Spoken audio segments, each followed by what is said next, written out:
Assalamu alaikum, Shaykh. The 10 days of the Hijjah are very special in Islam. Why and what are the recommended acts on these 10 days? Bismillah, alhamdulillah, salatu wassalamu ala rasulillah. Nabi sallallahu alayhi wa sallam, Ibn Umar said that they are the best 10 days of the year, and or the most beloved days to Allah. And the other hadith, another narration, that the Nabi sallallahu alayhi wa sallam said that these days, the deeds in these days, the good deeds that you do in these days, are the most beloved deeds to Allah subhanahu wa ta'ala. And no contradiction. Actually, both Allah subhanahu wa ta'ala love the righteous deeds that we do in these 10 days more than any other days. Yani, the salah that you do in these 10 days, more rewarding and more beloved to Allah than the same salah you do outside these 10 days.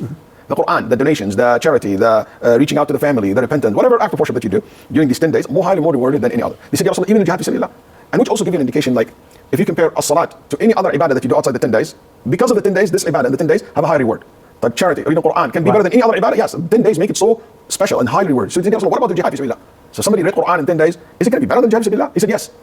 Except a person would go with himself and wealth, and none of these two will come back. And he will die and lose all his money, and he give all his money for the sake of Allah. That's nothing can match that. Yeah. So, in another word, like to put this in a practical format, this is hard the days that you should do your best from the first day that start until the 10th. You do your best and you offer your best. In these days are the best days. In the 10th, there are special days, like Arafah. Allah said, وَشَاهِدٍ وَمَشْهُودٍ. Al-Shahid is the day of judgment. Al-Mashhud is the day of Arafah.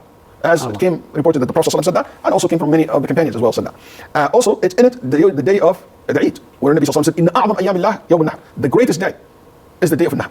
So these are very special days. Right. Also, ulama rahimahullah, I think Ibn Hubayra or others, or other scholars mentioned that one of the reasons that these 10 days are the most special 10 days, لأن اجتمعت فيها أمهات العبادة ما لم تجتمع في غيرها. يعني the type of act of worship you do during these 10 days will never be together in any other day. Except these days, right? Hajj, right? Which is Arafah and Yawm al-Nahr. Also, you have Salah. We've been increased to pray, and we do the obligatory prayers happen in these days and others. Right. Another thing, fasting Arafah. Okay, charity. We do the udhiyah and we distribute the meat. That's a form of charity. So, which is the sadaqah, the zakat. So these are the pillars of Islam all come together in these 10 days.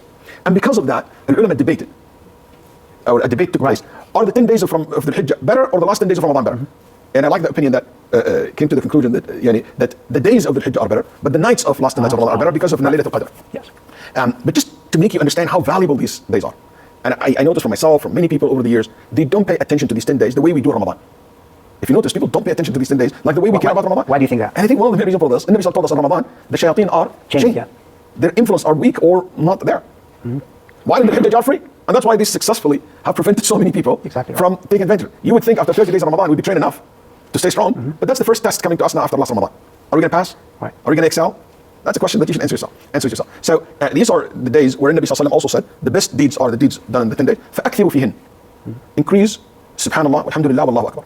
And also you add la ilaha illallah, astaghfirullah, dhikrullah subhanahu wa ta'ala, salatu salam rasulillah, all the dhikr. And I love the fact that Shaykh Ibrahim, that when Nabi sallallahu told us about, it is so important to increase your good deeds in these 10 days, he mentioned the easiest act of worship. SubhanAllah, he didn't say fast or donate or no, he mentioned or pray. He mentioned the easiest things, which is dhikr. Because your tongue, mashallah, can keep going. And you can invest in the whole Have you ever had the muscle of your tongue got tired? No, or I got cramp in my muscle. my tongue got cramp. You don't muscle relaxer for the tongue. That doesn't happen. You always like, my muscles, like, it's a muscle that can keep going. It's like the muscle of your heart. Keep going. Yeah. So it's so easy to you to do that. And that's why it's a very unique, opportunity for us. Increase your ibadah in these 10 days by making a lot of dhikr.